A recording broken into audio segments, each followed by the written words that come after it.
love to sing your praises. I'm so glad you're in my life. I'm so glad you came to save us. You came from heaven to us. You shine your rays from the earth to the cross. My death to bring from the cross to the grave, from the grave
smart गणनालय, जो भी आज प्रचार किया जाएगा उसको हम अच्छे से समझने वाले बने, आपके जी उठने का महत्व समझने वाले बने। इस नाम हम सब लोग की मेहर कीजिए। बाकी चीज़ों के लिए भी प्रार्थना करती हूँ और इसके साथ प्रार्थना करते हैं हम इस नाम हम सब लोगों की मेहर कीजिए और रिफ्रेशमेंट के लिए भी प्रार्थना करते हैं कि आप हम सबकी मेहर कीजिए कि आप उसको धन्यवाद दें कि खाने वाले बने। जो भी अभी एक्शन सॉन्ग होगा बच्चों के लिए भी प्रार्थना करते हैं कि वो अच्छे से परफॉर्म करने वाले बने और आपकी महिमा करने वाले बने। इसके लिए हम प्रार्थना करते हैं यीशु के नाम से आमीन।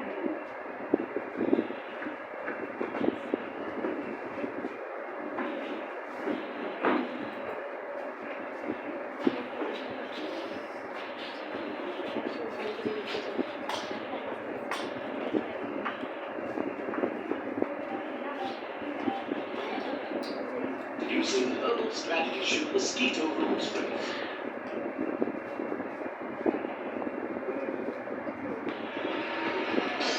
आइए सभी कलीसिया के बच्चों के द्वारा यीशु के जी उठने का के द्वारा हम बच्चों को उत्साह बढ़ाने के लिए आप ताली बजा सकते हैं, प्रोत्साहित कीजिएगा जो वो डांस करते हैं। आइए शुरू करेंगे।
बार या बहुत समय के बाद आए हैं, स्वागत करते हैं इस समय पर।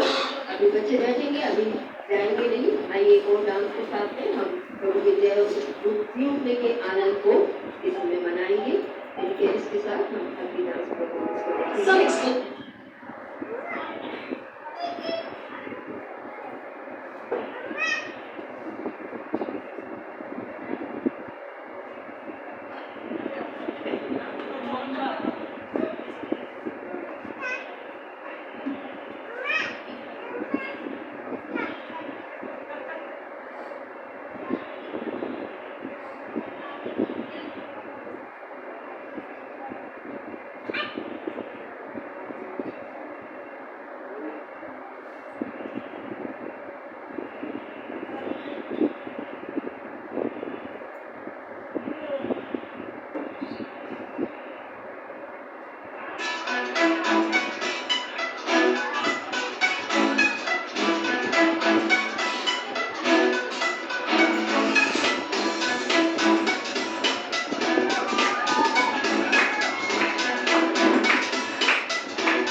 जो यहोवा ने तुम्हें दी है, दिया करो पिता परमेश्वर पिता। मलाइकी की पुस्तक कहते हैं पिता परमेश्वर हर्ष देने वाले को प्रसन्न रहता है पिता।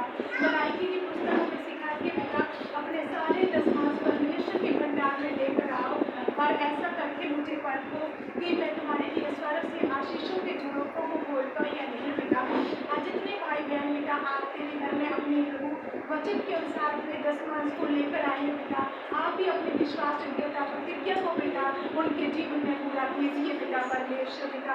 उनके लिए प्रभु स्वर्ग से आशीषों के प्रभु झरोखों को खोलिए पिता, उनके कामों में आशीषों को बरसाइए पिता, उनकी सेहतों में आशीषों को बरसाइए पिता परमेश्वर पिता। आज प्रभु जो देनी है पिता, जिन्होंने अपने मनों को हठीला कर लिया पिता, आज उनके मनों को भी प्रभु मांस का हृदय पत्थर का हृदय निकाल कर मांस का हृदय देकर तेरी आज्ञा को मान कर पिता आशीषित होने वाला बनाइए पिता परमेश्वर पिता।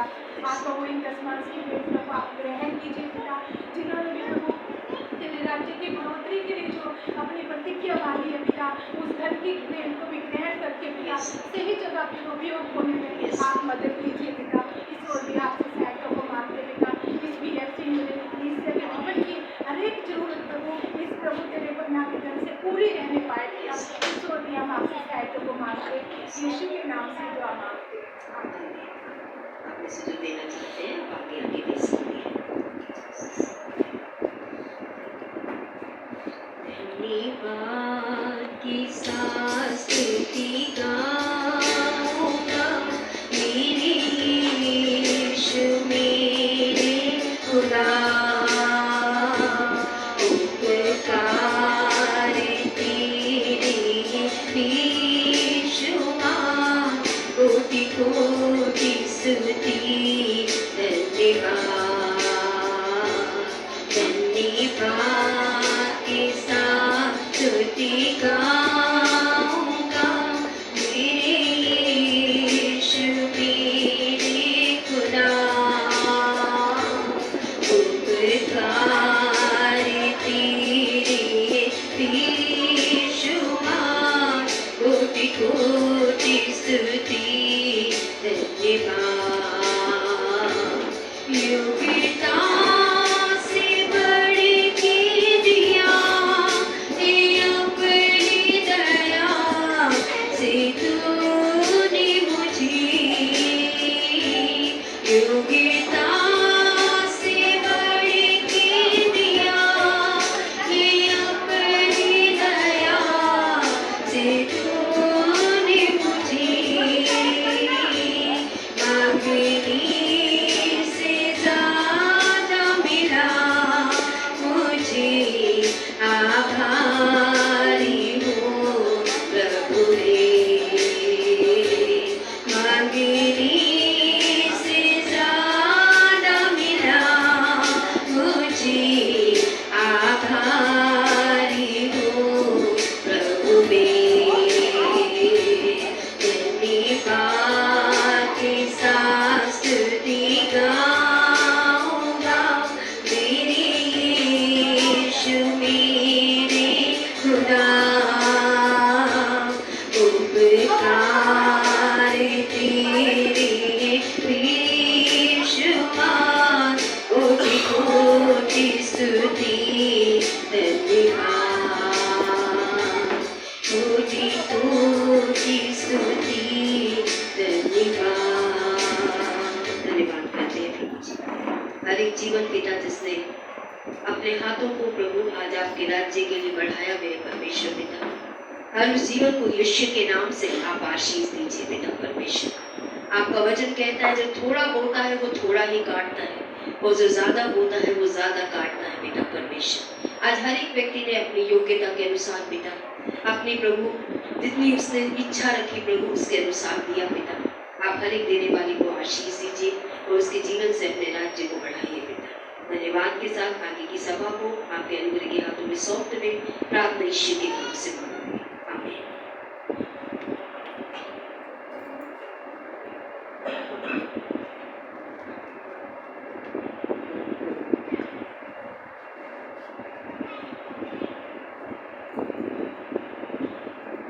Praise the Lord. Praise the Lord. Hello, hello. The Lord. प्रभु की स्तुति हो। प्रभु जय जय जय। Thank you Jesus, thank you. आइए इससे पहले कि हम आज के वचन में जाएं, आज प्रार्थना के द्वारा अपने मनों को तैयार करते हैं। हे हमारे स्वर्गीय पिता प्रभु, धन्यवाद करते हैं आपके वचन के लिए। प्रभु आप जीवित परमेश्वर है और आपका वचन कहता है प्रभु कि आपकी भेड़ आपकी आवाज सुनेगी और वो अनजान भी आवाजों के पीछे नहीं चलेगी। परमेश्वर आज प्रभु हम आपके पास आते हुए अपने जीवनों को आपके हाथ में सौंपते हैं। परमेश्वर आज प्रार्थना मांगते हैं परमेश्वर, हम सभी को, हमारे मनों को, हमारे विचारों को तैयार कीजिए, हमारे शरीरों को तैयार कीजिए कि हम आज आपके वचन को समझने वाले बन सके। परमेश्वर आज प्रार्थना करते हैं प्रभु, जितने भी जीवन आज पहली बार यहाँ है उन सभी को छूइए परमेश्वर, और आज वो आपकी आवाज सुनने वाले बन सके। और प्रभु आज यीशु के नाम से अपने मनों में शांति पाने वाले बन सके। आज हर जीवन जो आपको जानता है परमेश्वर, आज प्रभु आपके जी उठने की नई आशा से भरने वाला बन सके। जो अभी तक नहीं जानता है परमेश्वर, आज प्रभु वो उस स्थान तक आने वाला बन सके जहां वो आपको जाने। परमेश्वर आज धन्यवाद करते हैं प्रभु, आपने चाहा कि आप मनुष्य से रिश्ता रखें, आप मनुष्य से बात करें, मनुष्य आपकी आवाज सुने और प्रभु आपकी इच्छा के अनुसार जिए। आज प्रभु हम आपकी इच्छा के अनुसार इस समय आपके वचनों को आपके हाथ में सौंपते हैं। विश्वास करते हैं आप हमारे सोचने, समझने और मांगने से कहीं बढ़कर देने वाले परमेश्वर हैं। आज प्रभु हम सभी को, हमारे मनों को तैयार कीजिए, हर एक बोझ चिंता को हटाइए, हर एक प्रभु वो बात जो हमारे मन को व्याकुल करती है आज उसे हटाकर शांत कीजिए प्रभु। और प्रभु हमारा मन अच्छी भूमि की तरह तैयार होने वाला बन सके, ताकि जब आपका वचन रूपी बीज हमारे मनों में आए तो आज वो फलवंत होने वाला बन सके। धन्यवाद करते हुए, विश्वास करते हुए कि आपने हमारी प्रार्थना सुनी है, ये सारी प्रार्थना यीशु मसीह के नाम से आमीन। आज जो हम वचन देखने जा रहे हैं इस ईस्टर संडे पे, वो है मेरी कहानी अभी खत्म नहीं हुई। आमीन। मेरी कहानी अभी खत्म नहीं हुई, है ना? क्यों हमारी कहानी खत्म नहीं हुई है, आज हमें ये समझना बहुत जरूरी है, क्योंकि हम में से कई लोग जीवन के उतार चढ़ाव में इतने निराश हो जाते हैं कि हम सोचते हैं हमारे जीवन में अभी कुछ बदलाव नहीं हो सकता, कुछ सुधार नहीं हो सकता, परिस्थितियां बद से बदतर होती जाएगी और हमारा जीवन ऐसे ही खत्म हो जाएगा। लेकिन आज परमेश्वर का वचन जो हमें सीखना है कि मेरी कहानी अभी खत्म नहीं हुई, क्योंकि यीशु के मरने पे सबको लगा था सारे विश्वासियों की कहानी खत्म हो गई, क्योंकि जो अगुआ उसको लेकर चल रहा था उसी को क्रूस पे लटका दिया गया और सबने सोचा कहानी खत्म हो गई। ठीक है, और आज जो हम स्क्रिप्चर देखने जा रहे हैं वो लूका 24 अध्याय से हम पढ़ने जा रहे हैं।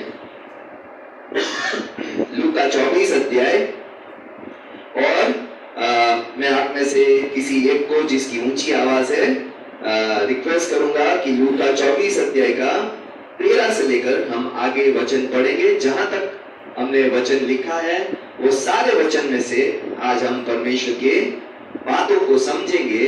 और ये कहानी तब शुरू हुई जब यीशु मसीह मरे हुए में से जी उठा और दो चेले यरूशलेम से इमाउस नाम के एक शहर में चलते चलते जा रहे थे, जो कि 7 मील यानी कि 3.5 से 4 किलोमीटर शायद दूर था, और या 5 किलोमीटर हम कह सकते हैं यरूशलेम से दूर था।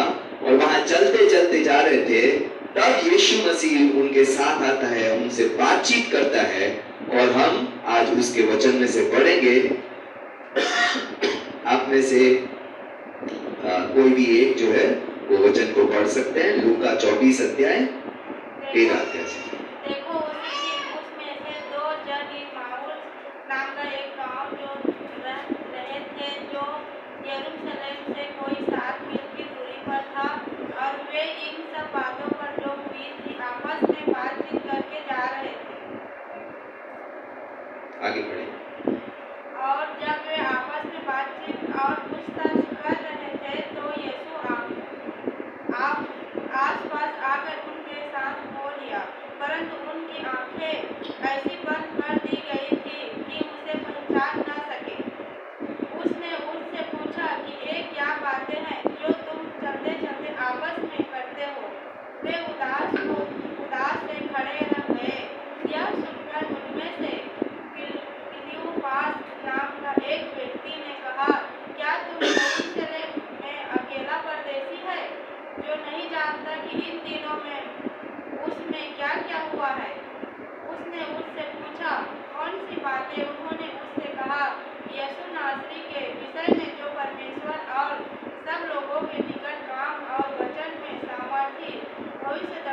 इस्राएल को छुटकारा देगा। और इन सब बातों के सिवाय इस घटना को हुए तीसरा दिन है। तब उसने उससे कहा, हे निर्बुद्धियों और भविष्यद्वक्ताओं की सब बातों पर विश्वास करने में मंदमतियों, क्या अवश्य न था कि मसीह से एक दुख उठाकर अपनी महिमा में प्रवेश करे। तब उसने मूसा से और अपनी भविष्यद्वक्ताओं से आरंभ करके सारे पवित्र शास्त्रों में से अपने विषय में की बातों का अर्थ उन्हें समझा दिया। आमीन। आपको और मुझे जब आप बाइबल पढ़ते हैं, जब कोई कहानी पढ़ते हैं, तो अच्छा स्टूडेंट वो होता है जो उस कहानी से सवाल पूछे कि क्यों ये सब हुआ। दो चेले यरूशलेम से इमाउस जा रहे थे, लेकिन कोई नहीं पूछता यरूशलेम से इमाउस क्यों जा रहे थे। ठीक है, 3.5 या 4 या 5 किलोमीटर क्यों चल रहे थे? क्योंकि क्या उनको डॉक्टर ने बोला था? कितनों को डॉक्टर ने बोला है कि आधा घंटा चलना है रोज? किसी को बोला है? जब भी आपका ब्लड प्रेशर हाई हो जाता है, जब भी आपका क्या बोलते हैं कोलेस्ट्रॉल हाई हो जाता है, जब भी आपके शरीर में शुगर की बीमारी आ जाती है, तो डॉक्टर आपको बोलता है हर रोज आधा घंटा चलना जरूरी है। क्या ये चेले बीमार थे?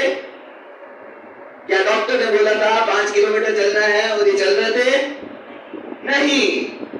क्या यीशु ने बोला था जाके इमाउस में जाके मेरा इंतजार करो? क्या परमेश्वर ने बोला था? नहीं।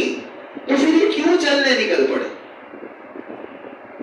क्योंकि ये चेले बहुत निराश हो गए थे और उन्हें लगा था कि यरूशलेम में यीशु जिसके पीछे वो चल रहे थे वो मर गया और 3 दिन हो चुके, और अब यरूशलेम में रहने से हमें और निराशा आ जाएगी, तो चलो वॉक पे चलते।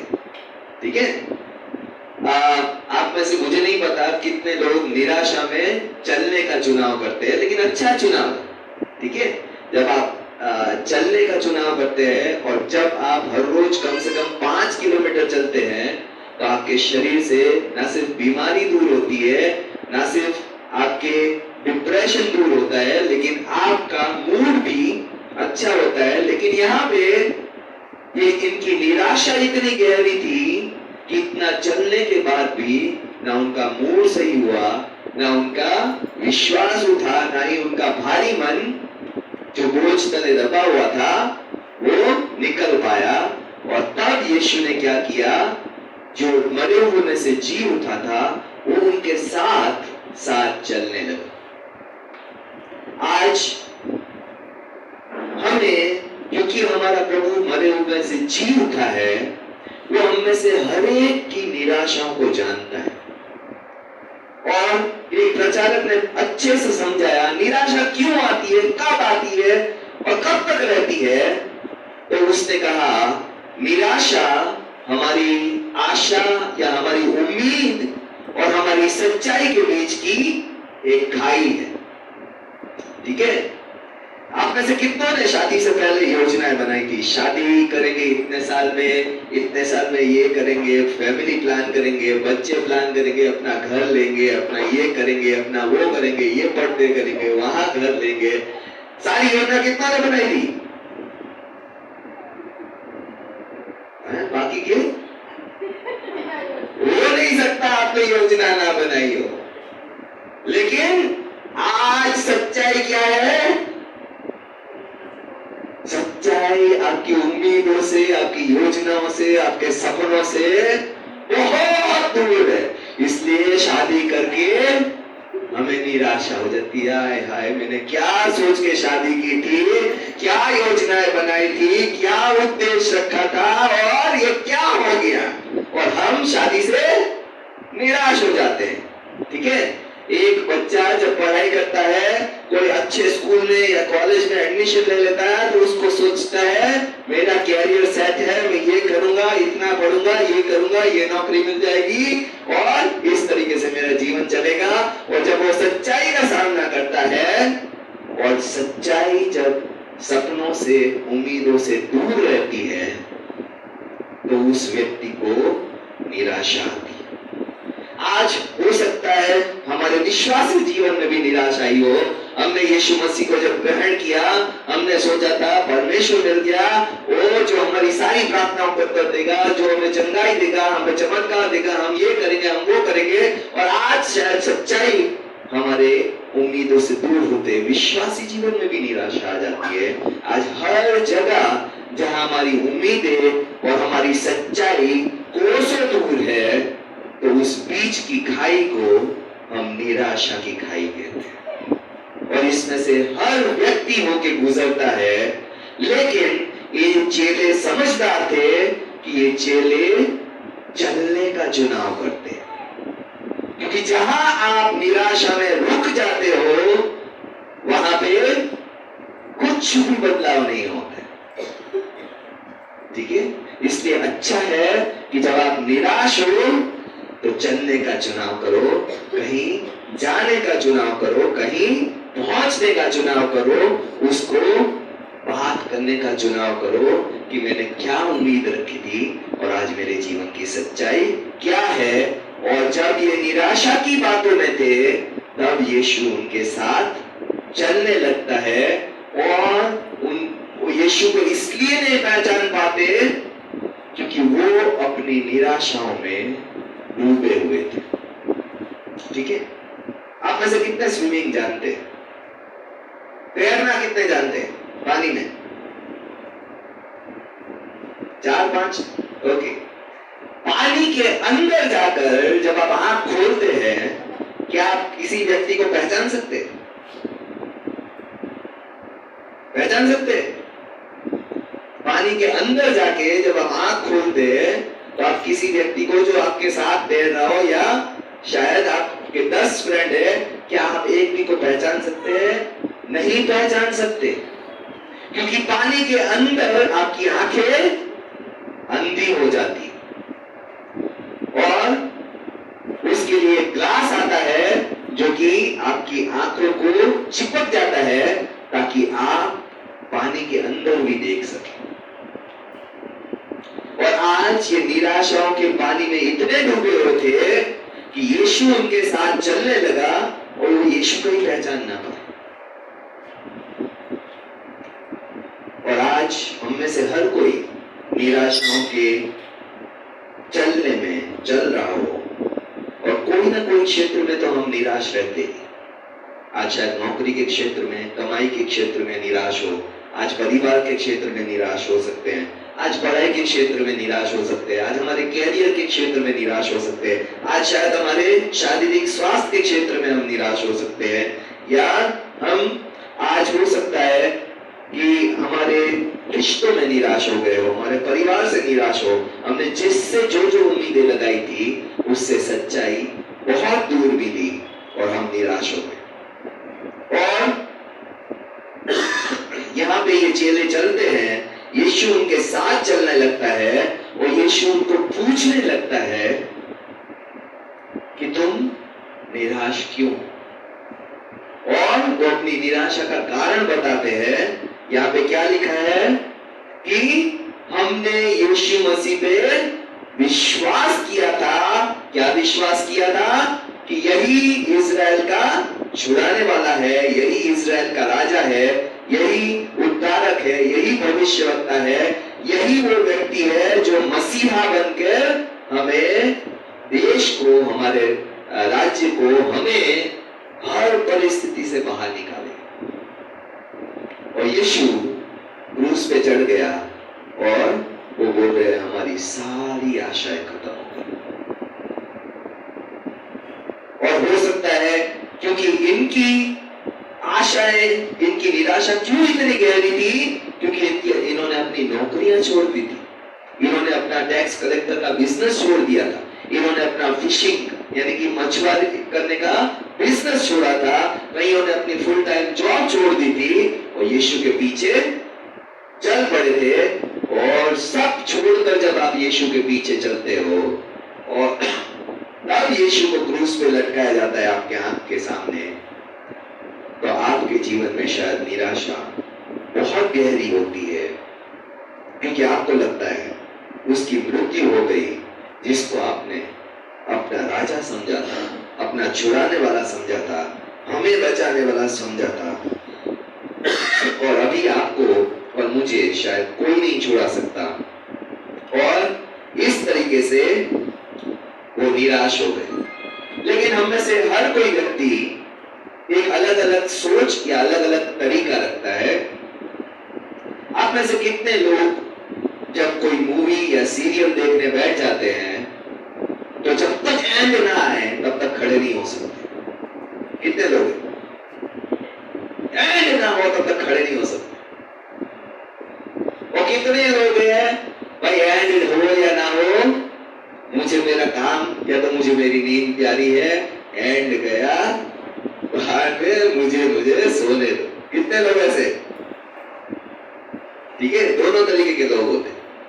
ओके, यहाँ पे भी दोनों तरीके के लोग थे।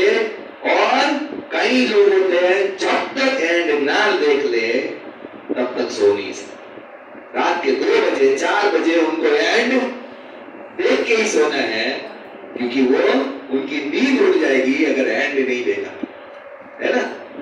लेकिन आज कई बार हम विश्वासी जीवन के एंड के प्रति इतने उत्साहित नहीं होते कि मेरे विश्वासी जीवन का एंड क्या होगा। आज हम में से कई लोग ऐसा एटीट्यूड रखते हैं जैसे एंड हो ना हो, जो आगे हो, मुझे तो अपना लाइफ वैसे ही जीना है जैसे जीना। ठीक है, तो कई बार हम दोनों तरीके के व्यक्ति हो सकते हैं। मुझे जब तक एंड ना पता चले तब तक मुझे नींद नहीं आती। और क्यों? क्योंकि मुझे मेरे अंदर वो जानने वाला स्वभाव है, जब तक एंड नहीं जानूंगा तब तक मैं नहीं सो पाऊंगा। ठीक है, जबकि मोस्टली हमारा लाइफ पार्टनर उससे उल्टी सोच का होता है, उसको टाइम हो गया, उसको नींद आ जाएगी। ठीक है, लेकिन कई बार हमें नहीं आती। और ये अच्छी बात है कि जब तक एंड ना हो तब तक हम एंड गैस ना करें।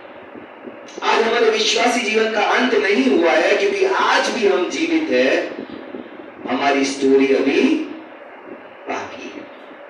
और आज अगर हम निराशा में इतने डूब गए हैं कि हमने सोच लिया हमारा कुछ नहीं होने है, हमारे जीवन में कोई ब्रेक थ्रू नहीं आना है, कोई बदलाव नहीं आना, कोई चमत्कार नहीं होना, तो हमने ऑलरेडी एंड गैस कर लिया कि यही मेरे जीवन का एंड है।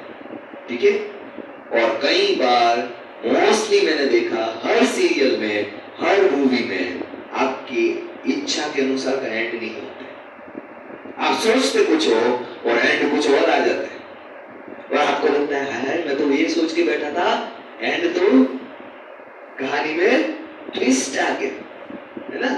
और आज विश्वासियों की कहानी में भी एक ट्विस्ट बाकी है, जिसको हम भूल जाते हैं कि हमारा यीशु मसीह मरे हुए में से जी उठा परमेश्वर।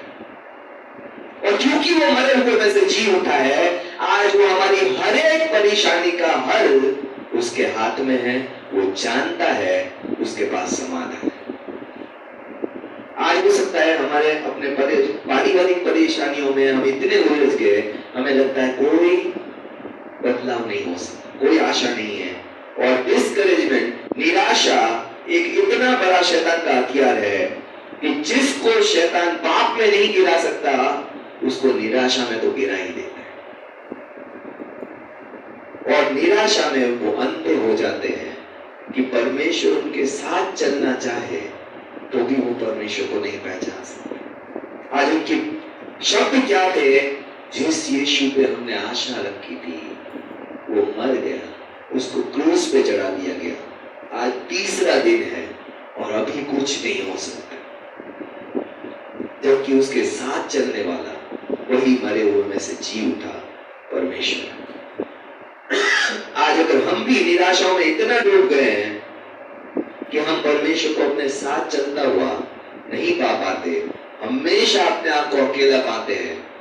मैं तो बिजनेस में अकेला हूँ, मैं तो परिवार में अकेला हूँ, मैं तो विश्वास में अकेला हूँ, मैं तो फाइनेंस में अकेला हूँ, मेरी ही नौकरी से, मेरे ही कमाने से सब कुछ चल रहा है, मुझे ही सब कुछ करना है। मैं जब तक फैसला नहीं लूंगा, मेरे परिवार में, मेरे जीवन में, मेरे उसमें कुछ नहीं होगा, तो हम बहुत बड़ी गलती कर रहे हैं। क्योंकि परमेश्वर ने कहा है, मैं तुम्हें कभी नहीं छोड़ूंगा, कभी नहीं दूंगा। परमेश्वर ने कहा है, जब 2 या 3 मेरे नाम से इकट्ठा होंगे, मैं उनके बीच में रहूंगा। परमेश्वर ने कहा है, तू प्रार्थना कर और मैं तुझे उत्तर दूंगा, और जो तू नहीं जानता वो तुझे बताऊंगा। आज निराशा इसलिए भी आती है, दूसरा निराशा का वजह, एक हमारी उम्मीदें और हमारी सच्चाई अलग है, इसलिए हम निराश होते हैं। दूसरा, हम परमेश्वर के वचन को, वायदों को भूल जाते हैं, इसलिए निराश होते हैं। क्योंकि परमेश्वर का वायदा, परमेश्वर का वचन हमें हर एक निराशा से बाहर लाने के लिए ताकतवर है, लेकिन हम वही भूल जाते हैं। कितनों को याद है परमेश्वर ने उनसे आज उनके जीवन में कौन सा वायदा किया?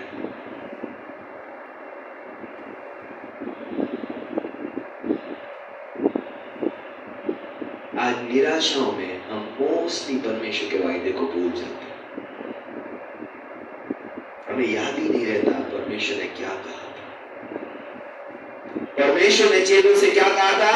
हम यरूशलेम जा रहे हैं, वहां पे मेरे साथ अपमान होगा, मुझे पकड़वाया जाएगा, मुझ पर लोग थूकेंगे, मुझे कांटों का ताज पहनाएंगे, मुझे कोड़े मारेंगे, मुझे क्रूस पे लटकाएंगे, मुझे कब्र में रखेंगे, और तीसरे दिन में जी उठूंगा।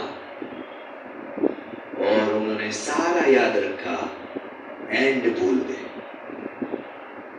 कि तीसरे दिन यीशु जी उठने वाला है। और जब हम एंड भूल जाते हैं, तो हम विश्वासी जीवन में निराश हो जाते हैं।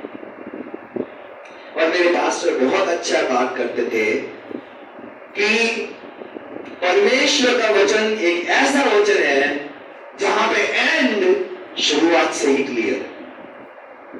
इसका मतलब क्या है? परमेश्वर ने जब वचन दिया, उत्पत्ति से लेकर लास्ट चैप्टर कौन सा है? प्रकाशित वाक्य। प्रकाशित वाक्य क्या है? हर विश्वासी का, हर सृष्टि की हुई चीज का एंड में क्या होगा, परमेश्वर ने पहले से ही बता रखा। इसलिए जब जब आप निराश हो, प्रकाशित वाक्य में जाकर पढ़े, परमेश्वर ने क्या वायदा किया। परमेश्वर का वचन कहता है, जो अंत तक विश्वास करेगा उसे मैं क्या दूंगा? बहुत सारी चीजें प्रॉमिस की है। उसे मैं स्वर्गीय स्थान में बिठाऊंगा, उसे मैं अनंत जीवन का फल दूंगा, उसे मैं मुकुट दूंगा, जीवन का मुकुट दूंगा, उसे मैं ये करूंगा, उसे मैं वो करूंगा, वो मेरे साथ राज्य करेंगे। हम अंत भूल जाते हैं और हम सोचते हैं हमारे जीवन में कोई आशा नहीं।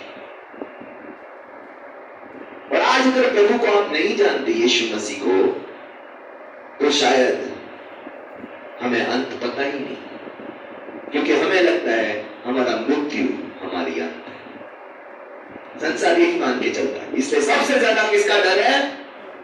मरने का। संसार के पास मरने से बड़ा कोई डर नहीं, और विश्वासी के पास मरना एक कोमा है।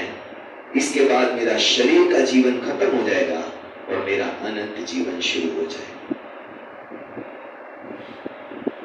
इसलिए विश्वासी अगर मरने से डरता है तो मुझे अजीब लगता है। क्यों? क्योंकि अगर उसने सच्चा विश्वास किया है तो उसे पता है कि मेरा ये शरीर की मृत्यु आखिरी मृत्यु नहीं।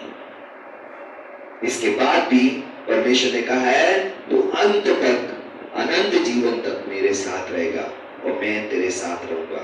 और जब जब हम परमेश्वर का वचन भूल जाते हैं, हम निराशा में चला जाते हैं। और जब जब हम निराशा में जाते हैं, हम अंत के परमेश्वर के वायदे को भूल जाते हैं कि परमेश्वर करने वाला क्या। और इसलिए शैतान का सबसे बड़ा हथियार है निराशा। और इसको हर चेले के जीवन में निराशा आई। आप पतरस को देखो, आप यूहन्ना को देखो, याकूब को देखो, पौलुस को देखो, कोई ऐसा चेला नहीं है जिसके जीवन में शैतान ने निराशा का काम ना किया। कोई भी नहीं, एक भी नहीं जिसको निराशा ने ना छुआ। लेकिन जब जब वो निराश हुए, वो फिर परमेश्वर के वचन को, वायदे को ताकते रहे। परमेश्वर ने ये कहा है, ये मेरे जीवन का एंड नहीं है, ये मेरे जीवन का अंत नहीं है, ये मेरे विश्वास का अंत नहीं है, ये मेरे जीवन की आखिरी सच्चाई नहीं है, क्योंकि अभी मेरी स्टोरी बाकी है, अभी मेरी स्टोरी बाकी है। अभी परमेश्वर का जी उठना, परमेश्वर का चमत्कार, परमेश्वर का काम बाकी है, परमेश्वर का बोलना बाकी है, परमेश्वर का वचन मेरे जीवन में पूरा होना बाकी है, परमेश्वर का वचन मेरे परिवार में पूरा होना बाकी है, परमेश्वर का आशीष आनी बाकी है। अभी स्टोरी बाकी है। और हम इससे पहले कि हम मृत्यु में जाए या परमेश्वर हमें उठा ले, हम गैस नहीं कर सकते तब तक परमेश्वर क्या क्या करेगा।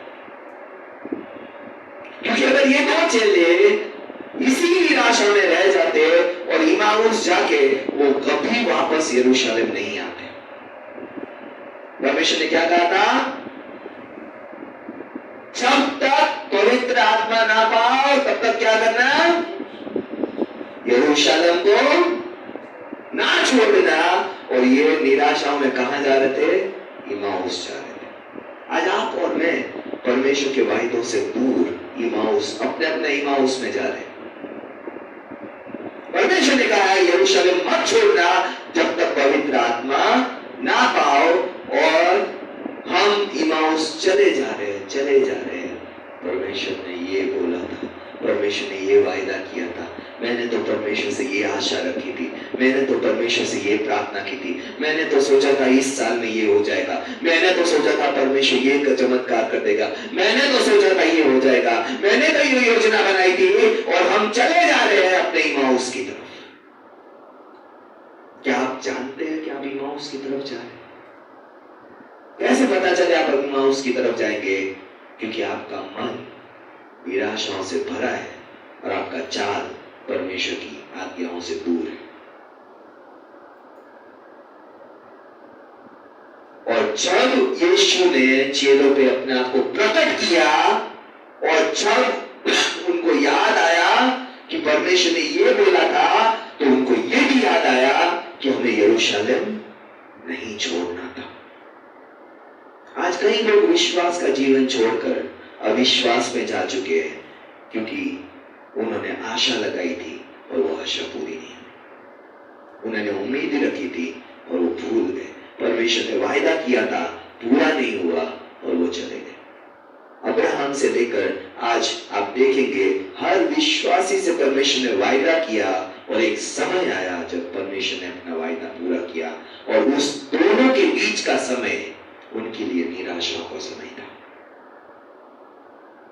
आज मुझे नहीं पता आपने कितने साल से परमेश्वर का इंतजार किया।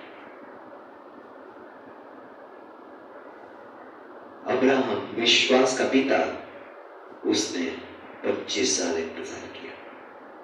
मुझे नहीं लगता हम में से कोई 25 साल से विश्वास में है।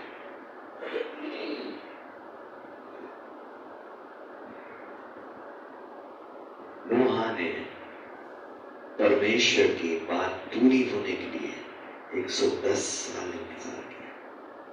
बारिश आएगी, किसी को विश्वास नहीं था बारिश आएगी। कभी बारिश आती नहीं थी। वचन कहता है भूमि से ओस उठती थी, पूरी भूमि गीली हो जाती थी, अपने आप पेड़ पौधे उगते थे। कोई सिंचाई, कोई इरिगेशन, कोई पानी देने की जरूरत नहीं थी, अपने आप ही सब कुछ उगता था।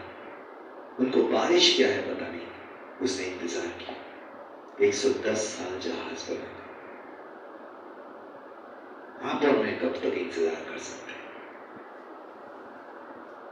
क्या परमेश्वर आपके प्रति बदल गया है?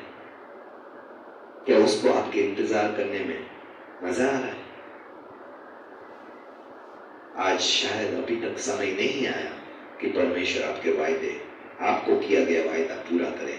लेकिन अगर हमें वायदा पूरा करना है तो हमें अपने यरूशलेम में रहना जरूरी है। और जैसे ही उनको चेलों को प्रकट किया, यीशु ने अपने आप को वो रात को इमाउस से वापस भागकर कहाँ आए? यरूशलेम वापस आए, क्योंकि उनको पता था पवित्र आत्मा कहाँ मिलनी है?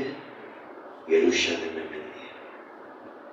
आज हम अनाज्ञाकारिता में चले जा रहे हैं, लेकिन हमें वापस अपने यरूशलेम, अपनी आज्ञाकारिता के जीवन में वापस लौटना है, ताकि परमेश्वर की योजना आज्ञाकारिता में पूरी कर सके।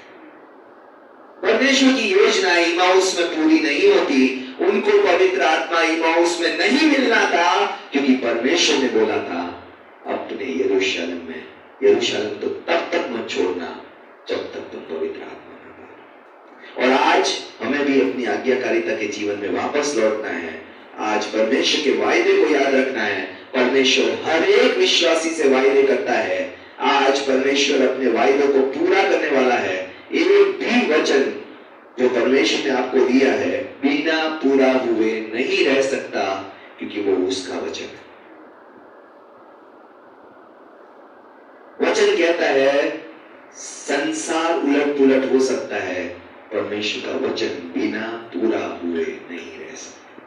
अगर परमेश्वर ने आपको वायदा किया है, आपको पता है परमेश्वर ने आपसे क्या बोला है, तो आपको उस वायदे को पकड़कर अपने यरूशलेम में बने रहना है, क्योंकि परमेश्वर का वायदा यरूशलेम में ही पूरा होगा। और अगर हम आगे देखते हैं तो उनको परमेश्वर ने वापस उसको वायदा याद दिलाया। क्या तुम भूल गए तुम कितने मंदबुद्धि हो, कितने परमेश्वर के वचन के प्रति सो गए हो? यहाँ पे वचन लिखा है, हे अल्पविश्वासियों, हे मंदमतियों, परमेश्वर ने बोला था कि परमेश्वर तीसरे दिन जी उठेगा, और तब भी उनकी आंखें नहीं खोली और परमेश्वर के साथ संगति करने के लिए उन्होंने इनवाइट किया। अगर आप आगे पढ़ोगे तो यीशु जैसे आगे बढ़ रहा था, उनका इमाउस आ गया और यीशु उनसे आगे जा रहा था, क्योंकि यीशु को इमाउस में नहीं रहना।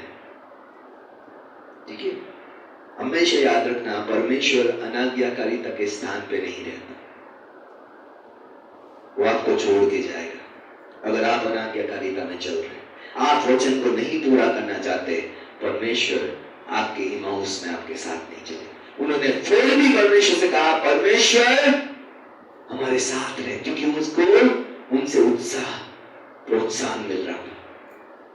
और यीशु ने उनको बात मानकर उनके साथ चला, रोटी तोड़ी और उनकी आंखें खुल गई और यीशु गायब हो गया। वापस इमाउस से रातों रात वो अपने यरूशलेम में लौट गए, क्योंकि हम हर बार जब आज्ञाकारिता भूलकर अनाज्ञाकारिता में चलना चाहते हैं तो हम अपने इमाउस की तरफ आगे बढ़ रहे हैं। विश्वास क्या है? विश्वास है परमेश्वर ने वायदा किया है, और जहां वायदा किया है उसी आज्ञाकारिता में मैं चलता रहूंगा, उसी रास्ते में मैं चलता रहूंगा। परमेश्वर के वचन में 8,810 वायदे हैं, हर बीमारी के लिए, हर समस्या के लिए, हर प्रॉब्लम के लिए, हर उतार चढ़ाव के लिए, हर एक परिस्थिति के लिए परमेश्वर के 8,810 वायदे पूरे बाइबल में लिखे गए। आपने और मैंने इतने उतार चढ़ाव शायद जीवन में देखे भी नहीं है, जितने परमेश्वर ने वायदों के द्वारा हमें उत्साहित करने के लिए रखा गया। ठीक है, एक वचन बाइबल में 365 लिखा है, डू नॉट बी अफ्रेड, डर मत। और मेरे पास्टर कहा करते थे 365 बार इसलिए लिखा कि हर दिन परमेश्वर की इच्छा डरना नहीं। ठीक है, कभी भी परमेश्वर का वचन कहता है, परमेश्वर ने हमें डर की आत्मा नहीं दी है, परमेश्वर ने हमें प्रेम, संयम और सामर्थ की आत्मा दी है। जितनी बार मैं डर रहा हूं, मुझे अपने आप को जांचना है, मैं परमेश्वर का वचन भूल गया हूं। परमेश्वर ने कहा मत डर, मैं तेरे साथ, मत डर, मैं तुझे निकालूंगा इस परिस्थिति से, मत डर, मैं तेरा दाहिना हाथ पकड़ के इस परिस्थिति से निकालूंगा। मैं आग, नदियां तुझे डुबो नहीं सकेगी, आग तुझे जला नहीं सकेगी। आज हर एक वायदे में परमेश्वर हमें चाहता है कि हम अपने यरूशलेम में जिए। 8,810 वायदे इसलिए किए ताकि हम परमेश्वर के इच्छा में चलने वाले बन सके। और आज ये अच्छी बात है कि परमेश्वर को अपने जीवन में पुकारना, बुलाना, आमंत्रित करना। और आज हमें हर रोज करने की जरूरत है, प्रभु मेरे जीवन में। क्योंकि बाइबल में अगर आप उत्पत्ति में देखेंगे, परमेश्वर कितने दिन बाद आता था आदम से मिलने? कितने दिन बाद आता था? रोज शाम को आता था, रोज दिन के ठंडे पैर आता था। परमेश्वर आपसे कब मिलना चाहता है? रोज के रोज मिलना चाहता है। परमेश्वर आपसे कब बात करना चाहता है? हर रोज। परमेश्वर कब चाहता है मेरा बेटा मेरी बेटी मेरी आवाज सुने? हर रोज। परमेश्वर कब चाहता है कि कितनी बार मैं परमेश्वर से आवाज सुनूं, परमेश्वर से बात करूं? हर रोज। ठीक है? आप में से कोई माँ बाप है हफ्ते में एक बार अपने बच्चे से बात करूंगा, खुश हूं।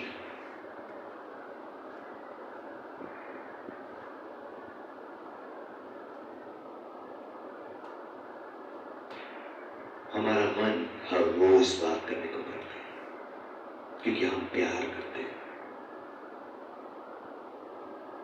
वो प्यार हमें बात करने के लिए, उन्हें सुधारने के लिए, उन्हें समझ देने के लिए, उन्हें इंस्ट्रक्ट करने के लिए, उन्हें गाइड करने के लिए हमारे मन को उभारता रहता है। इसलिए सच्चा माँ बाप कभी भी अपने बच्चे को गलती करते हुए चुप नहीं बैठ सकता, कभी नहीं। क्यों? क्योंकि उसके मन में से वो आवाज आएगी, तेरा बेटा तेरी बेटी गलती कर रही है और ये सही नहीं है, उसे रोक ले। और परमेश्वर भी रोकता है क्योंकि वो सच्चा पिता है। आज हमें सबसे पहली बात जो करनी है, प्रतिदिन परमेश्वर की उपस्थिति में बैठना है। अगर अभी तक हमने परमेश्वर यीशु को जाना ही नहीं, तो अच्छी शुरुआत है उसको अपने जीवन में बुलाना। क्योंकि यहाँ पे चेलों ने बुलाया और यीशु आया और यीशु ने उनको सच्चाई और वायदा फिर से याद दिलाया और उनका जीवन वापस परमेश्वर के साथ जोड़ दिया और वो अनंत जीवन तक परमेश्वर के साथ चलने लगे। क्योंकि इमाउस में जाकर वो शायद निराशा में डूब मरते। आज मुझे और आपको भी परमेश्वर का वायदा यही कहता है, निराशाओं में नहीं, परमेश्वर चाहता है हम आशा से भरा जीवन जिए। आशा कहां से आती? आशा सिर्फ परमेश्वर के वायदों से आती। इस संसार में आशा है? कोई आशा नहीं। ठीक है? एक व्यक्ति से पूछो क्या ईरान या अमेरिका युद्ध रोकने वाला है? एक व्यक्ति संसार में बोल दे हाँ रोकने वाला है तो मैं मान जाऊं। सब बोल रहे हैं कि युद्ध नहीं रोकने वाला। सब बोल रहे हैं इस युद्ध की वजह से सब चीजें महंगी होने वाली है। क्या संसार में आपके पास कोई आशा है? कोई नहीं। गवर्नमेंट के पास आपके लिए आशा है? कोई नहीं। योजना बना के बैठी है, सिलेंडर महंगा हो गया, कल को पेट्रोल महंगा हो जाएगा, पेट्रोल के साथ साथ डीजल महंगा होगा, आज ट्रेन की टिकटें बढ़ गई, कल ट्रेन के किराए बढ़ जाएंगे। सब कुछ बढ़ने की ओर है और हमारी इनकम वहीं की वहीं रहने। क्या आशा है? संसार में कुछ भी।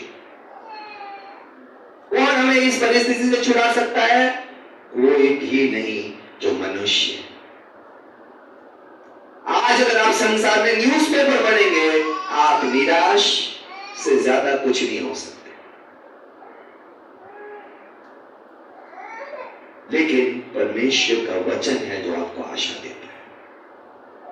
परमेश्वर का वचन है जो आपको उभारता है और कहता है परमेश्वर बदलाव ला सकता है और वो बदलाव लाएगा क्योंकि परमेश्वर मरे हुए में से जी उठा है।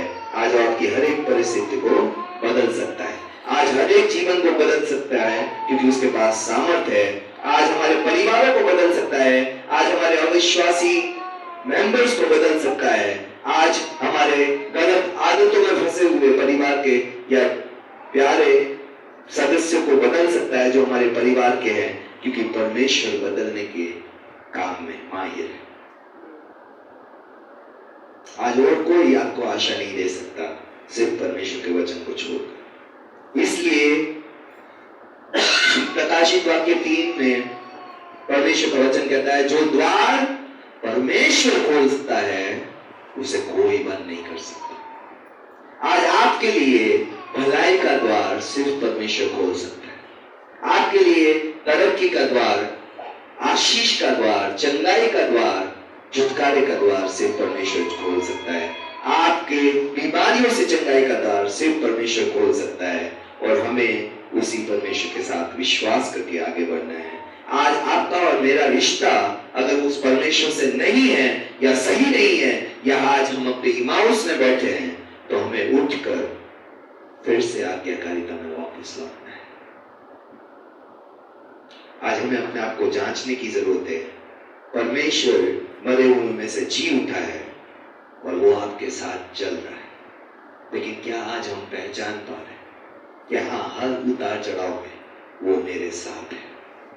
आज वो मुझे आशीष देना चाहता है, वो मुझे जीवन देना चाहता है, वो मुझे निराशाओं से बाहर निकालना चाहता है, वो वापस मुझे आज्ञाकारिता में, आशीषों में और वापस परमेश्वर की उस बहुतायत में ले जाना चाहता है जो परमेश्वर ने योजना बनाई। आज सरकार के पास शायद आपकी भलाई के लिए, आपकी तरक्की के लिए, आपकी नौकरी के लिए, आपके अच्छे भविष्य के लिए, आपके बच्चों के लिए कोई योजना ना हो, लेकिन परमेश्वर के पास है। और इसीलिए हमें परमेश्वर के वचन में वापस लौटना है और परमेश्वर के सामर्थ्य से भरकर आज हमें परमेश्वर जो कहता है वो करना शुरू करना है। क्योंकि परमेश्वर इमाउस में हमें आशीष नहीं देता, वापस यरूशलेम लाता है। और यीशु मरे हुए में से इसलिए जी उठा है क्योंकि वो आपको आपकी बुलाहट में वापस लौटाना चाहता है। तो आइए आज हम अपने आप को परमेश्वर के साथ जांचें। सबसे पहला सवाल, क्या आज मैं उस परमेश्वर को जानता भी हूं जो जीवन बदलने वाला परमेश्वर है, जो अनंत जीवन देने वाला परमेश्वर है? क्या मेरे जीवन में इस शरीर के मृत्यु के बाद कोई भी आशा है आज? क्या सबसे बड़ा डर मेरे जीवन में शारीरिक मृत्यु का है? तो अभी तक हमने इस परमेश्वर को जाना ही नहीं। और अगर आपने नहीं जाना है तो इस समय आप कह सकते हैं, परमेश्वर यीशु मेरे जीवन में आ, मैं तुझसे आज रिश्ता रखना चाहता हूं, मैं तुझे जानना चाहता हूं परमेश्वर, क्योंकि तू मुझे मेरी निराशाओं से बाहर निकालने वाला परमेश्वर है। तेरे वचन के द्वारा मुझे आशा मिलती है परमेश्वर, तेरे वचन के द्वारा मुझे साहस मिलता है परमेश्वर, तेरा वचन मुझे विश्वास में मजबूत करता है परमेश्वर, तेरा वचन मुझे उस गड्ढे से उबारता है परमेश्वर जिसमें आज पूरी सृष्टि, पूरी मनुष्य जाति फंसी हुई है, क्योंकि उनकी उम्मीदें और उनकी जीवन की सच्चाइयां अलग अलग है। क्या आज मेरे जीवन की उम्मीदें और मेरे जीवन की सच्चाइयों में भी निराशा की खाई है? तो आइए हम परमेश्वर को पुकारें, कहे प्रभु मुझे इस निराशा के रोड से, मुझे इस निराशा के चलने से वापस लौटा परमेश्वर। आज मैं निराशा में चलने लगा हूं, लेकिन आज मैं वापस तेरे साथ लौटना चाहता हूं परमेश्वर, तेरे पास लौटना चाहता हूं, तेरे वचन में, तेरी इच्छा में, तेरी आज्ञाकारिता में लौटना चाहता हूं।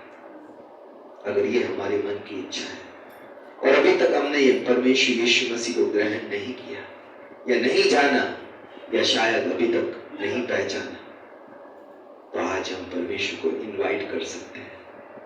वचन कहता है, मैं द्वार पर रहकर खटखटाता हूं, जो अपने मन का द्वार खोलेगा मैं उसके साथ, उसके अंदर आऊंगा और उसके साथ रहूंगा। आज आप में से जितने लोगों ने अभी तक यीशु मसीह को कभी ग्रहण नहीं किया और आज हम निराशाओं की खाई में चल रहे हैं और हमें कोई आशा नहीं दिख रही अपने जीवन के प्रति, भविष्य के प्रति, हम चाहते हैं परमेश्वर आज मुझे इस निराशा की खाई से निकाल। तो हम इस समय अपने जीवनों को परमेश्वर के हाथ में सौंप सकते हैं। परमेश्वर से कहें, प्रभु यीशु मेरे जीवन में आ, मुझे इस निराशा के दलदल से, निराशा के डर से प्रभु आज प्रभु नकारात्मक सोच से बाहर निकाल प्रभु। आज प्रभु मेरे जीवन में कोई आशा नहीं रही, कोई बदलाव या कोई एक्सपेक्टेशन मैं इसलिए नहीं रख रहा क्योंकि मुझे डर है कि शायद सच्चाई उससे बहुत अलग होगी। आज अगर हम वो व्यक्ति हैं तो हम परमेश्वर के पास आने वाले बन सके, हम अपने स्थान पे खड़े होकर कहने वाले बन सके, यीशु मैं अपने जीवन में तुझे आमंत्रित करना चाहता हूँ, तुझे बुलाना चाहता हूँ, तुझे चाहता हूँ कि तू मेरे जीवन में आए, तू मुझसे बातें करे, मुझे अपने रास्तों पे चलाए, मुझे प्रभु मार्गदर्शन दे, फैसले लेने में सहायता करे परमेश्वर। आज अगर हम जानते हैं परमेश्वर को और फिर भी हम निराशा में चल रहे हैं, अनाज्ञाकारिता की तरफ आगे बढ़ रहे हैं, वचन को ना पालन करके, वचन को ना मानकर अपने इमाउस में चल पड़े हैं, और आज परमेश्वर हमारे साथ चलता है उसे भी हम देख नहीं पा रहे, तो आज हम परमेश्वर के पास आए, परमेश्वर से कहें, प्रभु मुझे अपने इस निराशा के डूबे हुए पन से बाहर निकाल परमेश्वर, ताकि मेरी आंखें तुझे देख सके, तुझे पहचान सके परमेश्वर कि तू मेरे साथ चलने वाला परमेश्वर है, तू मुझे कभी ना छोड़ने वाला परमेश्वर है, तू मुझे कभी ना त्यागने वाला परमेश्वर है। तूने कहा मेरे पास तेरे लिए योजना है जो तेरे अच्छे भविष्य की है, तेरी खुशहाली की है और तेरी योजना पूरी करने की है। आज परमेश्वर के वायदों को याद करे और परमेश्वर से कहे, प्रभु मैं तेरे साथ आज्ञाकारिता में लौटना चाहता हूँ परमेश्वर, वो करना चाहता हूँ जो तू चाहता है परमेश्वर, जो तूने मुझे कहा था, जहां तूने मुझे भेजा है, जहां तूने मुझे कहा है प्रभु, जो बुलाहट तूने मुझे दी है, जो बातें तूने मुझसे करने को बोली है, मैं वापस उसमें लौटना चाहता हूँ परमेश्वर, मेरी सहायता कर। आज हम परमेश्वर से प्रार्थना करें, जिन जिन बातों में परमेश्वर हमसे बात कर रहा है, आज हम भी परमेश्वर के साथ बात करने का चुनाव करें। आज शायद हम अपनी परिस्थितियों में परमेश्वर को नहीं देख पा रहे, हम अंधे हो गए। आज हमें अपनी परिस्थितियां इतनी बड़ी लगती है कि हमें लगता है परमेश्वर मुझे कभी इस परिस्थिति से बाहर नहीं निकालेगा। तो आज परमेश्वर से कहे, प्रभु मेरी आंखें खोल कि मैं देख सकूं।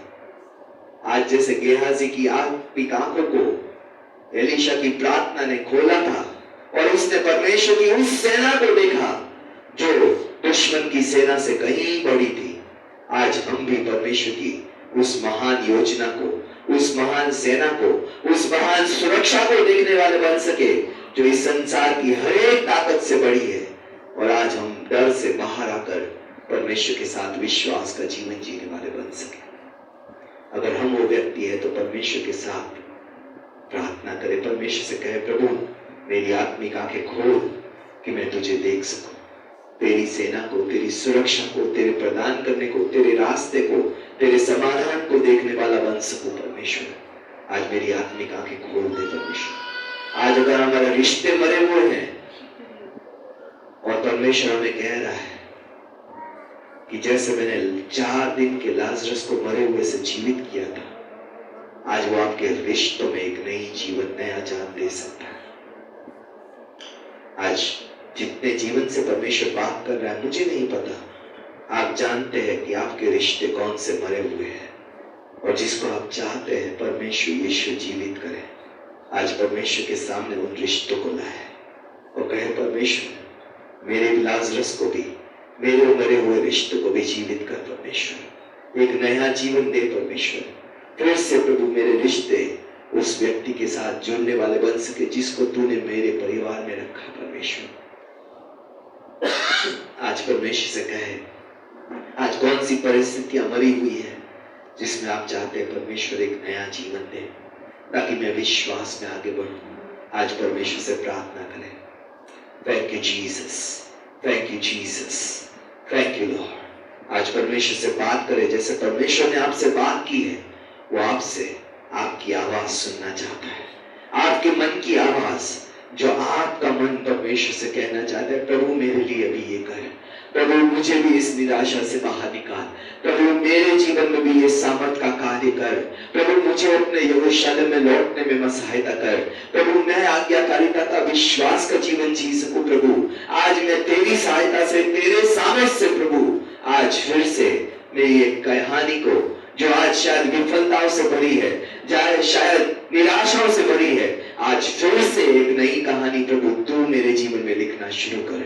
आज परमेश्वर से कहे, प्रभु मेरा जीवन अभी भी बाकी है और तेरा काम भी मेरे जीवन में बाकी है, प्रभु मेरी आशीषें बाकी है, तेरा चमत्कार बाकी है, प्रभु तेरी चंगाइयां बाकी है परमेश्वर, तेरा छुटकारा बाकी है परमेश्वर, तेरा वायदा मेरे जीवन में पूरा होना बाकी है। प्रभु आज मेरे जीवन में वो सब कुछ कर जो तूने मुझसे कहा है परमेश्वर, जो तेरे वचन में तूने मुझे वायदा दिया है। आज प्रभु आज मेरे जीवन में वो कार्य कर। आज चाहे आप ऑनलाइन देख रहे हैं, आज परमेश्वर आपके जीवन में वो बातें रख रहा है जो परमेश्वर आपके जीवन में करना चाहता है। आपको परमेश्वर दिखा रहा है कि कौन कौन सी बातें, कौन कौन से वायदे परमेश्वर के आप भूल चुके हैं। आज परमेश्वर से कहें, प्रभु मुझे याद दिला, मैं तेरे वचनों में लौटने वाला बन सकूं, तेरी बुलाहट में लौटने वाला बन सकूं, तेरी आज्ञाकारिता में लौटने वाला बन सकूं, फिर से विश्वास का जीवन जी सकूं, फिर से आज्ञाकारिता का जीवन जी सकूं, फिर से प्रभु उस मरे हुए में से जी उठे परमेश्वर को पहचान सकूं। परमेश्वर आइए हम इस समय पास्टर अर्चना के साथ प्रार्थना में आगे बढ़ेंगे। Thank you Jesus, thank you Lord, thank you father God, thank you Jesus, thank you.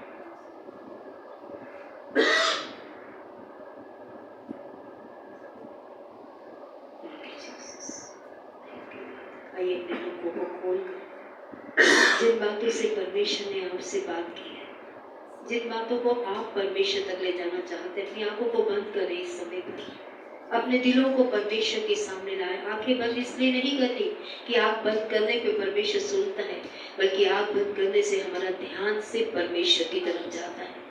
उस परमेश्वर को पुकारे जो कहता है मेरी आंखें मनुष्य के मन पे लगी है। आज वो आपके मन की सुनने की इच्छा रखता है, क्योंकि उसने आपके मन को बनाया है। वो मन से चाहता है कि वो आप उसकी तरफ देखें, आप उसको पुकारे, आप उसे बुलाएं अपनी निराशा भरी परिस्थितियों में जिन्होंने आपको आज इमाउस की तरफ चलने पे मजबूर कर दिया है। आज कहे परमेश्वर, जैसे आपने उस समय उनकी आंखों को खोला कि वो वापस यरूशलेम लौट आए, आज मेरी आंखों को भी खोल दे प्रभु कि मैं वापस तेरी आज्ञाकारिता में, वापस प्रतिदिन तेरी उपस्थिति में, वापस तेरे वचन में पिता, वापस तेरे वायदों में प्रभु आज मैं अपने आप को लौटा पाऊं पिता।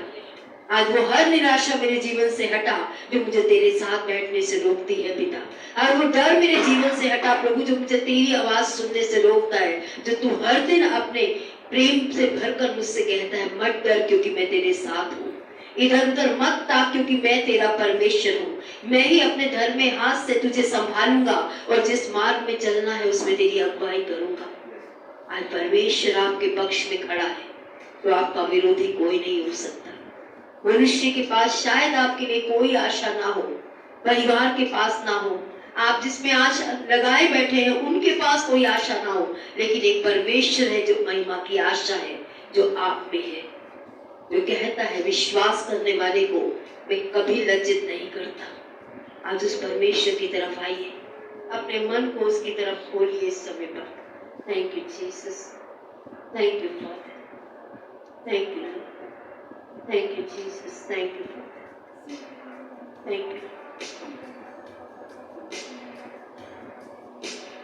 छूनी सी यीशु लुगड़ी भी चली, तिरछूनी सी यीशु मुर्दी जी उठी, तिरछूनी सी यीशु लुगड़ी भी चली, तिरछूनी सी यीशु मुर्दी जी उठी। तू कहते बस यीशु ये बंधन टूट जाएगी, तो कहते बस यीशु टूटे दिल जुड़ जाएगी, तो कहते बस यीशु ये बंधन टूट जाएगी, तो कहते बस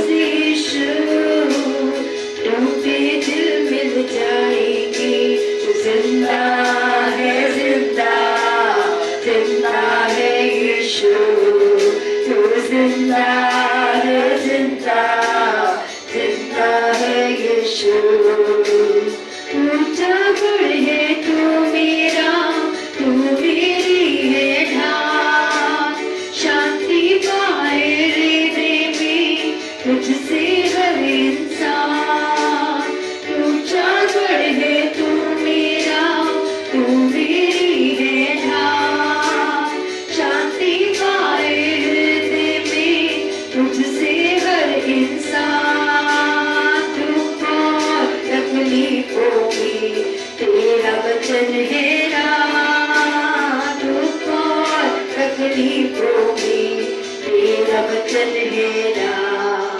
तेरे छूने से यीशु अंधे देख उठे, तेरे छूने से यीशु गूंगे बोल उठे, तेरे छूने से यीशु अंधे देख उठे, तेरे छूने से यीशु गूंगे बोल उठे।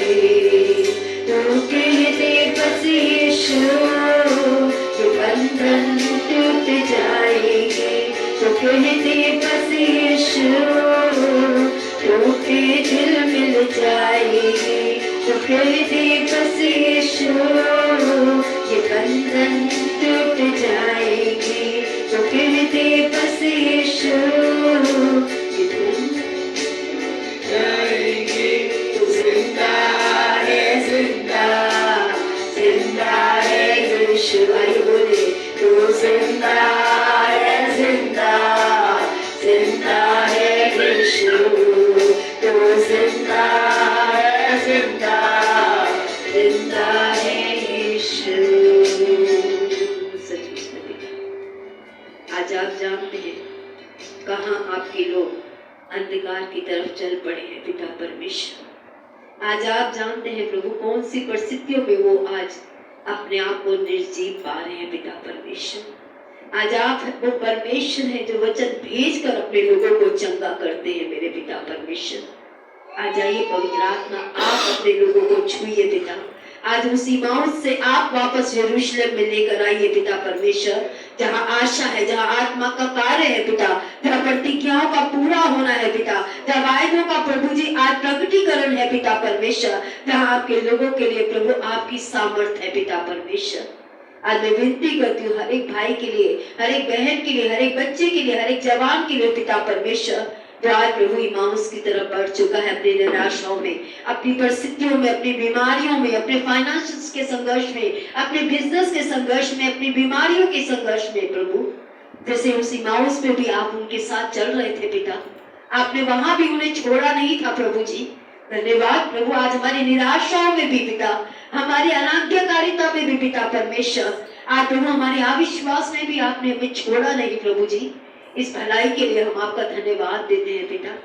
जैसे आपने अपने वचन से अपने चेलों को उस समय उत्साहित किया पिता परमेश्वर, उनकी आंखों को खोल दिया प्रभु जी कि उन्होंने निराशाओं की तरफ जाने का नहीं बल्कि आशा के परमेश्वर की इच्छा वायदे की तरफ लौटने का चुनाव किया था पिता।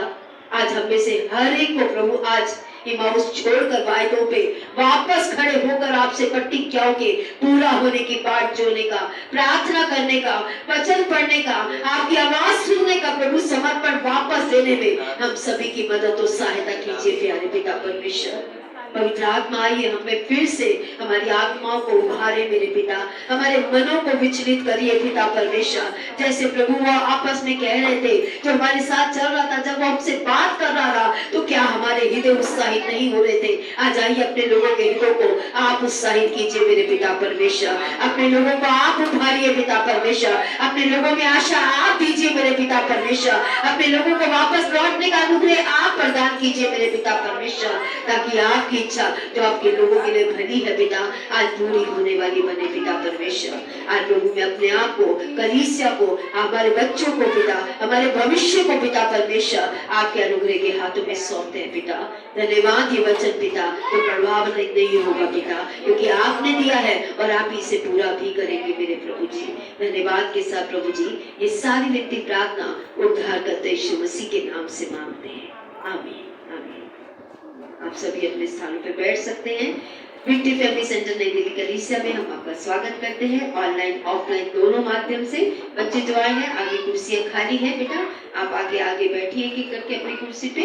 ऑनलाइन के लिए हम सभा को यहीं पे रोकेंगे। गॉड ब्लेस यू, परमेश्वर आपको आशीष दे। इसी तरीके से